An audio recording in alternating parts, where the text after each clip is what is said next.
What's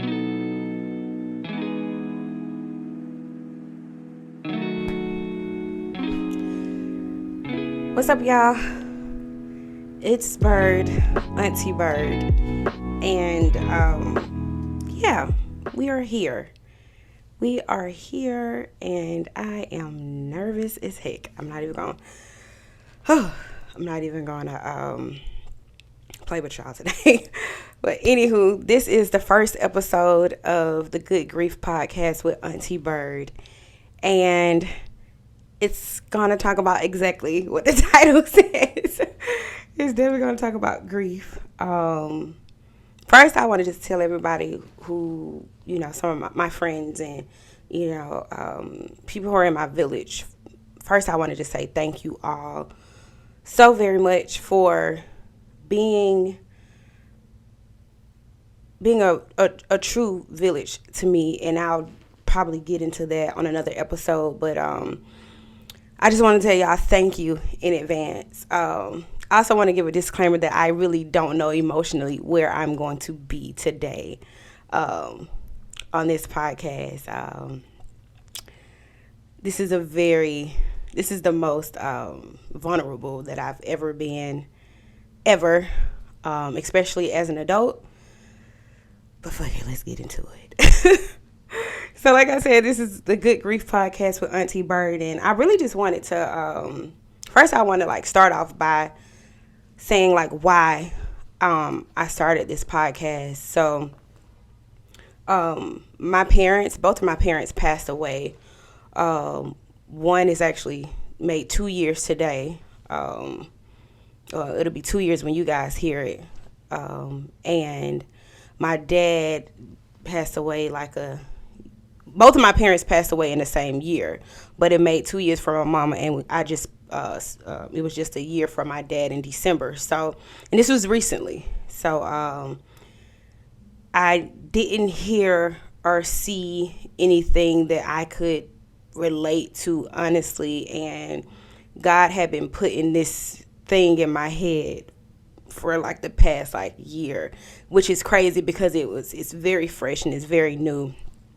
And I was like, you know what, let's just do it. And I don't know what's going to happen with it. And I don't know how it's going to, I don't know. But what I do know for sure is that I feel like I was called to do this portion of my work. So here I am.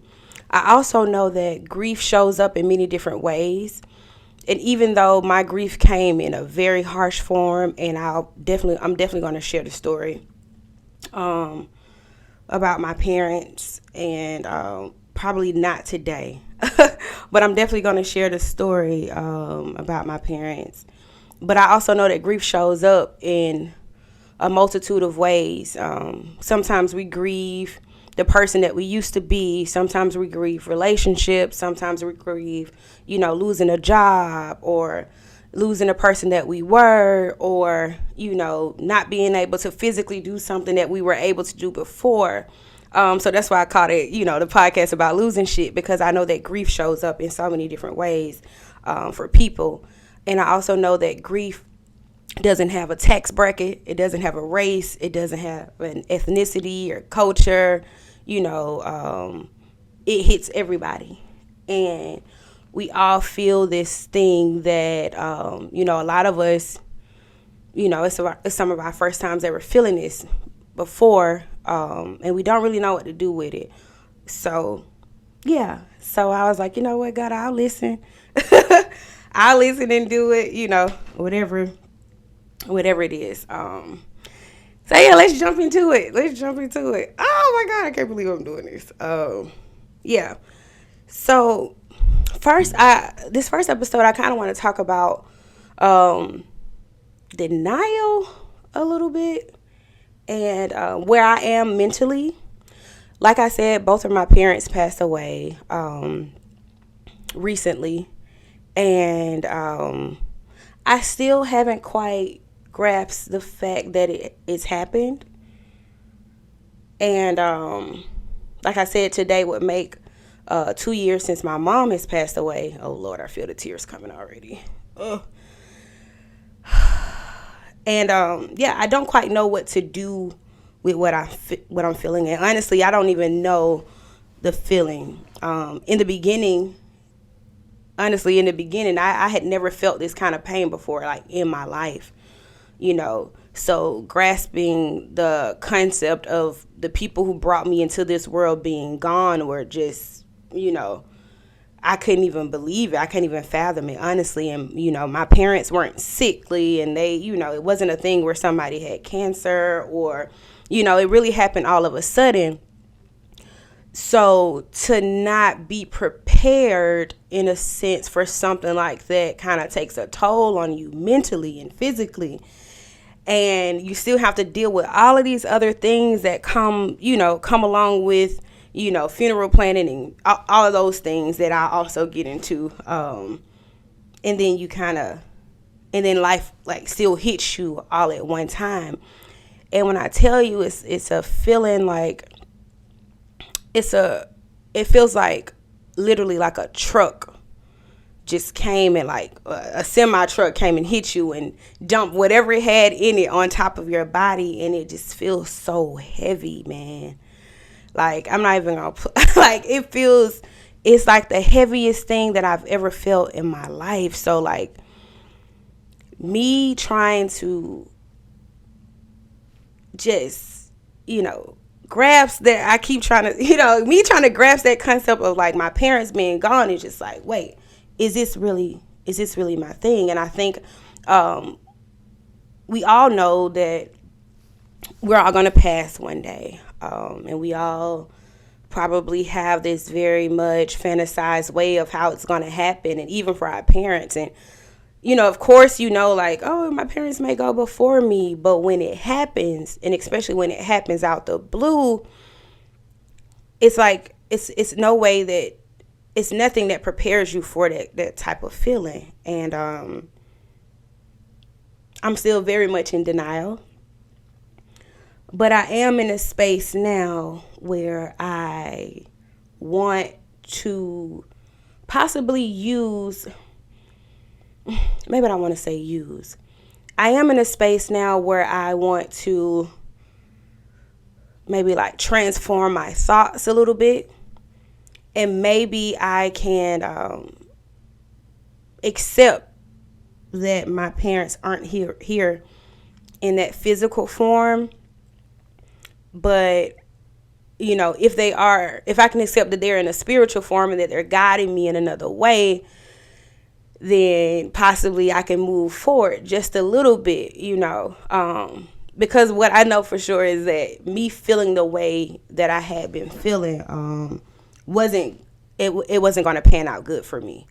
I got diagnosed with, depression, and it was like, I had never felt this before. I had got diagnosed with like depression by a doctor. Real life, it wasn't self-diagnosed by a doctor. And, it was just a lot. So I'm thinking like, okay, I can't stay in this space because this space can definitely turn into, something else. And I don't want to go there because I saw what it was doing to me. It was a point in time where I like stayed on the ground in my house for 11 hours straight. Like I didn't move, like literally I didn't move. I stayed there for like 11 hours because I felt like something was just holding me down. I didn't even mean to get this deep so quick. I don't even know how this started happening. Whatever, we're just going with it, y'all. But I just remember like being on the ground for like 11 hours straight, and like I didn't get up. I also remember a time where I actually had people in the house and I was in the bathroom, on my floor in the bathroom for like 6 hours. And when I came out, they were like, oh, I didn't even know you were here. But like things get so heavy so quick that you just feel like you can't move. I actually felt like I couldn't even open the bathroom door. Like, and note that I had never felt this way before. The closest thing that probably came to it was when I found out one of my good friends, one of my ex-boyfriends, actually, he was killed. So like that pain was, that was like the closest thing that I had felt, because that was the closest person that something like that had happened to me. Yeah, but this right here was like totally different, and it just kind of felt like really, really, really, really, really, really heavy. And I'll get into more details on another day.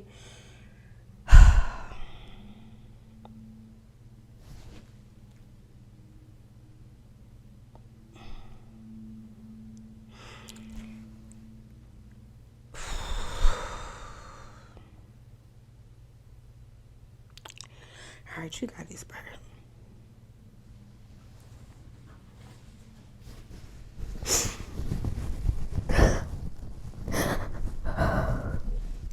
Man. You see what I'm saying? Like, comes out of nowhere. It comes out of nowhere. But yeah, so that was the closest thing that I had ever felt, like being hurt that bad. But yeah, so the grief, it just became like really heavy.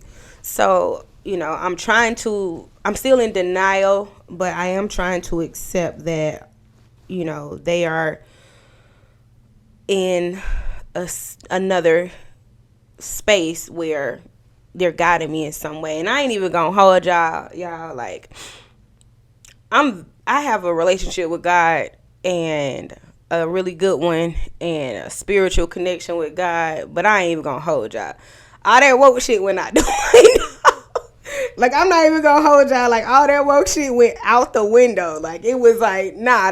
Like, please don't come over here with no sage. Don't come over here with no crystals. Don't come, even though I got on my amethyst. But, like, this is how I was feeling. I was like, do not come over here with your sage or crystals. Do not come over here with your Bible or your Quran. Do not come over here with, like, nothing. Do not try to give me nothing.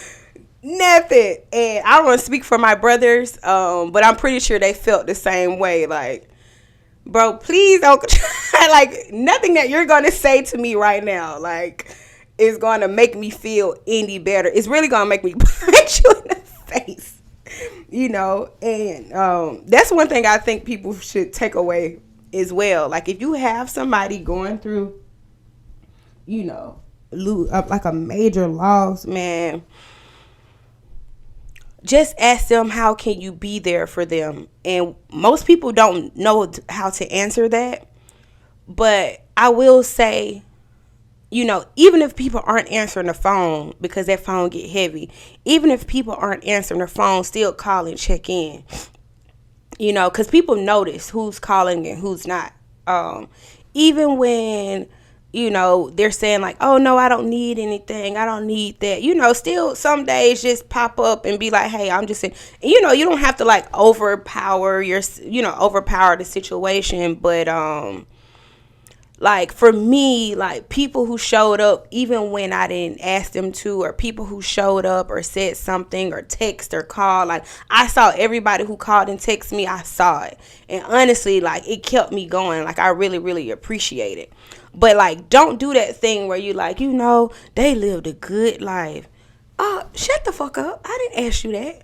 I know, like, I know what they did. I'm their daughter. Or like, God does everything for a reason. Well, I'm not even gonna lie to y'all. One time somebody said it to me, and I was like, well, why wasn't the reason your mama did? Like, for real. Like, if God do everything for a reason, it was like, hey, God, I know like 10 people that you could have took. Like, right now, I got like 10 people listed that, I can trade you for, and this person being one of them, since God got a reason, you know what I mean? But yeah, that's like probably one of the worst things that you possibly could say to somebody who has lost someone. Dang, this is not how this was supposed to go at all. And I feel like I just got totally off subject. But whatever. But yeah, so I just wanted to make sure that, I'm going to try to accept that they're in a different space somehow guiding me. I haven't got to that, whole super woke part of this yet. And I pray that I do get there. I do pray that I get there, but I don't feel like I've gotten to that point yet. At all, actually. But I can accept that they are in a different realm, in a different space, guiding me somewhat, somehow. Because it doesn't make sense to me at all. I also want to hit on not necessarily knowing what to do with this new found life of mine, and recognizing that it is that. So I am the only daughter. I am the only girl in my family. I have two brothers, and both of my brothers are in relationships. One of them's married. The other one's, he's in a relationship and he has two children. And then it's me.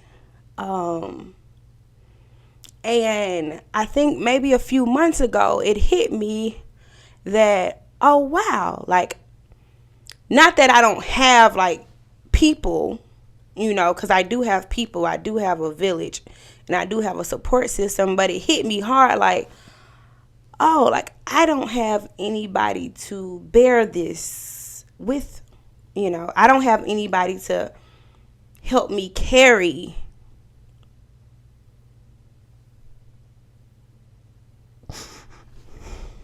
Man, I don't know if I can do this, y'all. I don't know if I can do it. I don't know if I can do it. I can do it. I can do it. I can do it. I can do it.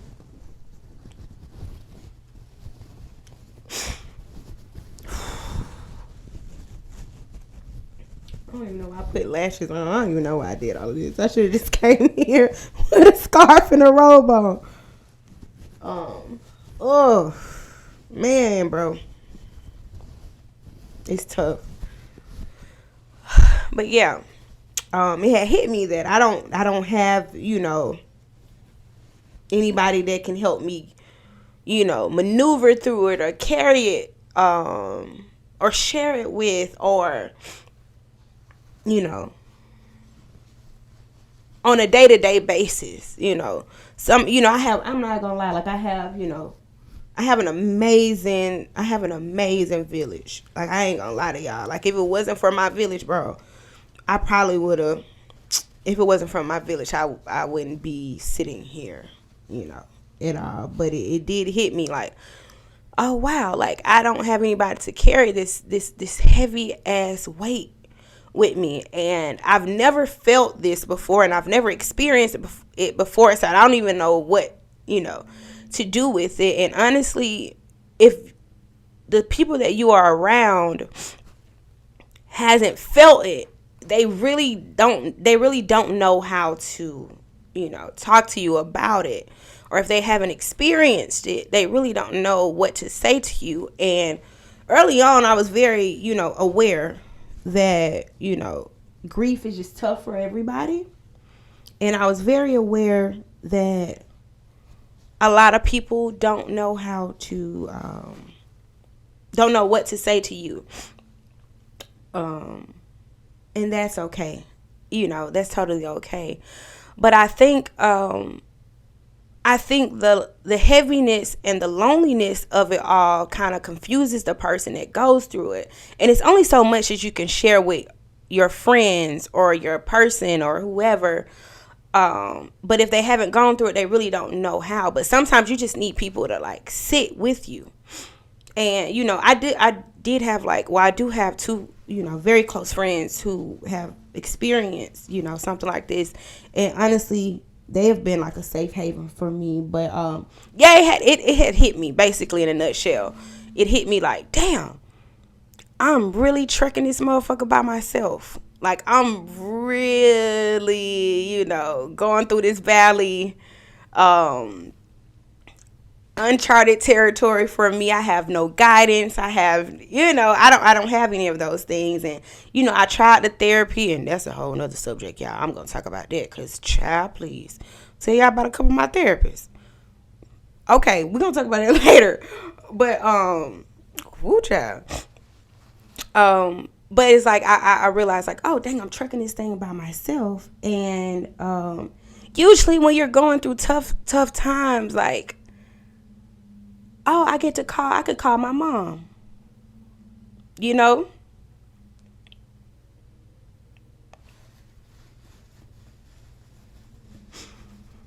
or you like, oh, I need some help. I can call my dad,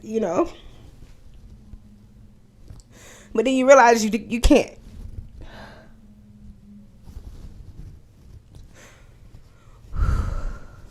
Yeah.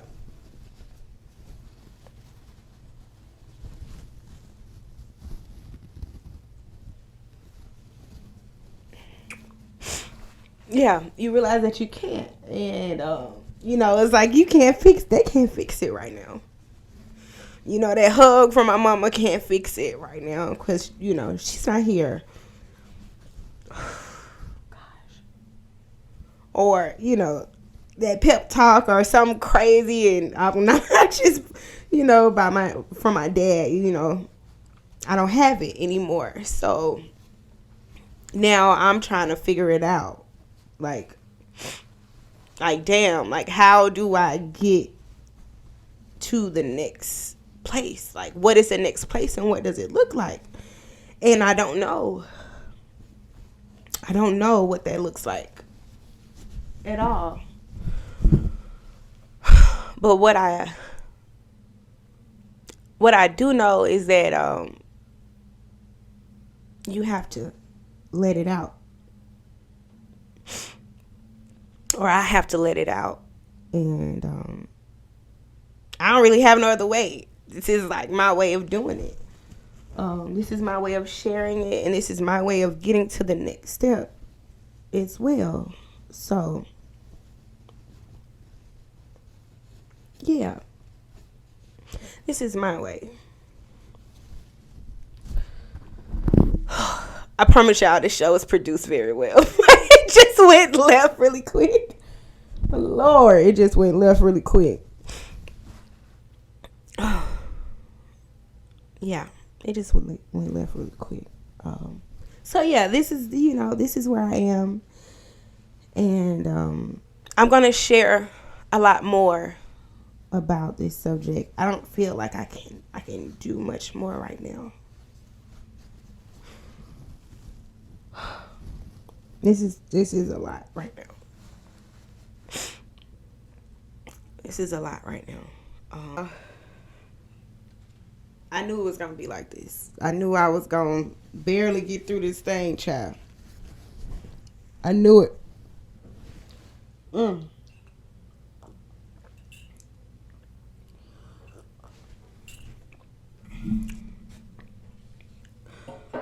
All right.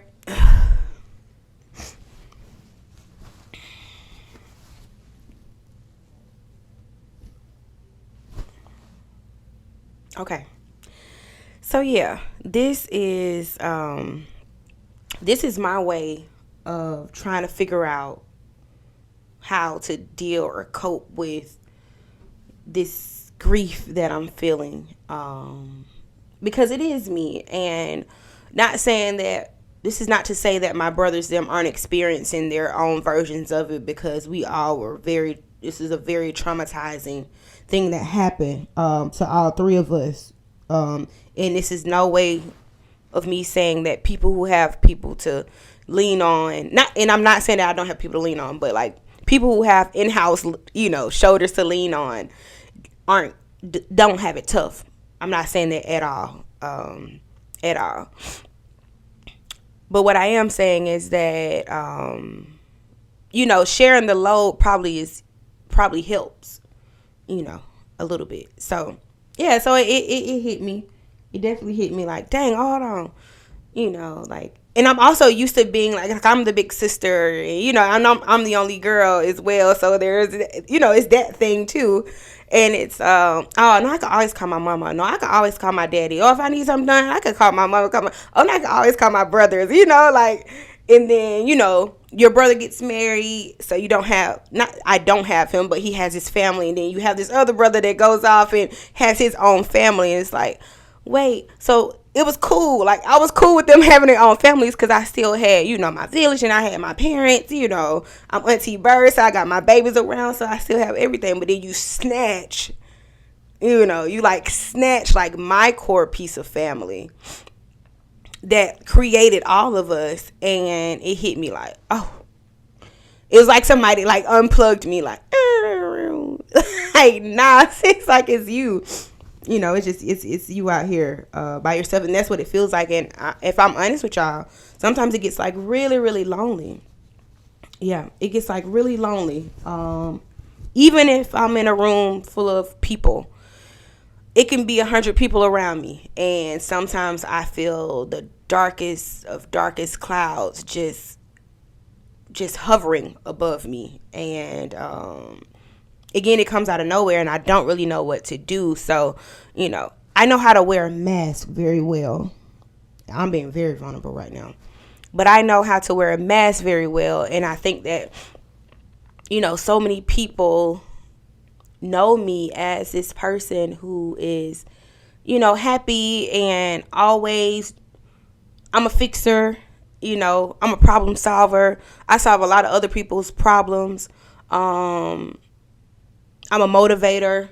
I'm that by nature. If you know me, that's what I am. And I'm proud of that. It's a gift from God that I do have. But something sad happens when the motivator doesn't get motivated, or the person who inspires others have no inspiration, or can't get inspired, or don't even fucking want to be inspired. Like, I had a moment where I was looking outside of myself, and I saw this, like, I saw me, and I was like, whoa, like, I was gray, so I think a lot of people are just very used to me being, very upbeat, and, Byrd is like happy and funny and, cheerful and all of this. And granted, I know how to put on a mask very well. And in the beginning parts of it, boy, let me tell y'all, that mask was on. Like, the stuff that I was like trying to do. And when I say beginning, like, this is very recent that this has happened. I just want to reiterate that. This is very recent that it's happened. This is the past like year and a half that it's happened. So I'm still very much in the middle of it all. But in the beginning, I'm talking about from my mom, she passed away in January, and the first like 2 months, man, I got on a mask, and I look back on it, I'm just like, girl, who were you? What were you trying to do? Why were you trying to do all of these things? And I felt like life was still happening, and it does. It continues to happen. I felt like life was still happening, and that I didn't really even have another choice. And I also didn't want to feel what I was feeling. I just wanted to be normal, and that shit was out the window. Completely out the window. Like, no, sis, you ain't, what is a normal? Who is that? Who is she? She doesn't exist anymore.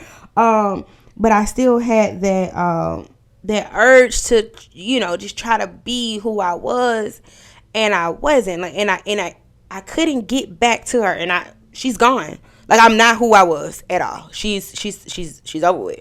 She left when my parents left, and I just saw myself kept trying to, like, just go get whatever she had back, and over and over and over and over and over and over and over and over again, I kept getting punched back down, until I have accepted that. I do accept that, I am not the same person that I was. I do not deal with things the same that I used to. I am triggered very easily emotionally now. I require a different amount of attention now. I want and I yearn to like physically feel, hugs, and I need more affirmations. Now, I didn't need them at first because I'm like, you know who I am. Y'all see what going on? Like y'all see what it's me. Like I loved it, because it's my love language as well. And physical touch is my love language, but like I ain't really needed to pop off. You feel me? But now I need it. Like now I'll be like, man, pipe me up, please. Please give me all of the affirmations. And that's different as well. And who knows what that's going to help or turn into. But, I'm not afraid to admit that this new person, she needs all of the love and she needs all of the hugs. And I need to feel protected. And I need to feel like I need all of those things right now because I don't have them. I don't have them to give myself all the time. And sometimes my pep talk just doesn't do it. So understanding that I'm not the person that I was and will never be. And she left when they left was hard for me to grapple. But, now that is something that I've accepted. And it was tough. But I'm here and I'm doing it. So, yeah, my hopes, like I said, my hopes for this podcast is to continue to share my story. And, maybe for the first couple of episodes, I already know it's going to be some waterfalls coming down. And I know I produced a certain kind of show and it may just go left. But I do hope that me sharing this helps me, but also helps someone else. And, with whatever type of grieving that we're going through, like I said, grief doesn't have an age, race, gender, economic standpoint, culture. Like we all gonna experience, and it shows up in many forms. And it doesn't have you don't only grieve something like somebody's dying. You grieve in a multitude of ways. And I just want to create a platform where we all can chat about it, share it, cry about it. Just be like real vulnerable, because I ain't even gonna lie, y'all, like it ain't pretty, it's ugly, it's heavy, it's funny sometimes. Like I ain't gonna lie, I've had some funny moments. Some parts of it is beautiful because you are slowly becoming, another version of yourself. It can make or break you. Yeah. And I just wanted to create a platform where I felt safe enough to share it. And I just know so many other people are going through it. So I'm going to wrap this episode up, y'all, because I feel like I'm about to start crying again. And I don't want to cry no more right now. But I do appreciate all of everybody who's supported every venture and project that I've done. And like I said, this is actually I've never been this nervous about something before. Nothing that I've started, I've never been this nervous about it. And I've never been this anxious. All day I've been anxious because, like I said, this day makes 2 years that my mom has passed away. And I wanted to honor her in a certain way. So I want to end this by saying, Mommy, thank you so much for being the best kind of woman that I've ever in my entire life experienced. Thank you for living and becoming a full, well-rounded version of yourself. Thank you for showing me how to go and get happiness. Thank you for showing me how to set boundaries. Thank you for showing me what support looks like. Thank you for showing me what femininity looks like. Just thank you for everything.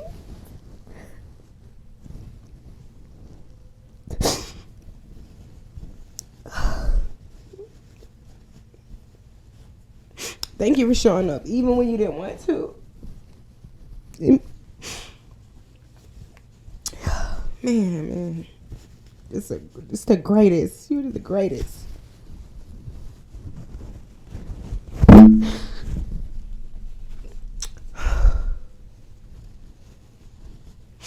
Well, most of all, Mom, thank you for showing me what unconditional love looks like. For showing all of us. If it wasn't for you, we would have fell a long time ago, girl. And I know you and Daddy up there. Probably, I don't know what y'all doing. Y'all probably smoking hookah. I don't know. Shit, y'all probably doing something. And thank you. Love y'all. My parents were together they were married for 38 years, y'all. So this one right here it hit us hard. But specifically right now, Mom, I just want to tell you thank you so much. Just to feel like the best woman I've ever had the opportunity to experience, and I do hope that I live up to be half of the human that you are. You change a lot of lives. All right, y'all, I'm wrapping this shit up. Thank y'all again for listening to Good Grief Podcast with Auntie Byrd. That ain't even the name of the podcast. Thank y'all for listening to Good Grief with Auntie Byrd. This is the podcast about losing shit. And I done lost my emotions. Bye, y'all.